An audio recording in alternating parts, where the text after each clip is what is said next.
కాంగ్రెస్ పార్టీపై బీజేపీ నేత ఏలిటి మహేశ్వర్ రెడ్డి మరోసారి సంచలన ఆరోపణలు చేశారు. మహారాష్ట్ర, జార్ఖండ్లో త్వరలో జరగనున్న ఎన్నికలకు కాంగ్రెస్ పార్టీకి మేఘా కంపెనీ నిధులు సమకూరుస్తుందంటూ ఆరోపించారు.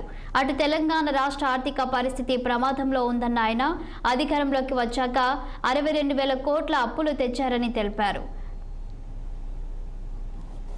అప్పులు ఉబ్బులో కూరుకుపోయిందని తెలంగాణ రాష్ట్రం వచ్చిన వెంటనే శ్వేతపత్రం ఇచ్చినటువంటి గౌరవ ముఖ్యమంత్రి గారు అసెంబ్లీలో శ్వేతపత్రాన్ని ఇచ్చి ఈ రాష్ట్రం పూర్తిగా అప్పులో ఉబిలో మునిగిపోయింది.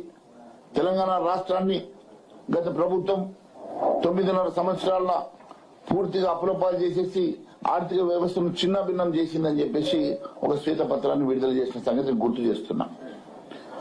అదే ముఖ్యమంత్రి గారు కొత్తగా బడ్జెట్ ప్రవేశపెట్టిన సందర్భంగా మళ్లీ 62,000 కోట్ల రూపాయలు అప్పు తీసుకొచ్చే విధంగా కొత్తగా 52,000 కోట్ల రూపాయలు అధికంగా రెవెన్యూ వస్తుందని చెప్పేసి అంచనాలు వేసిన సంగతి కూడా మీకు తెలుసు.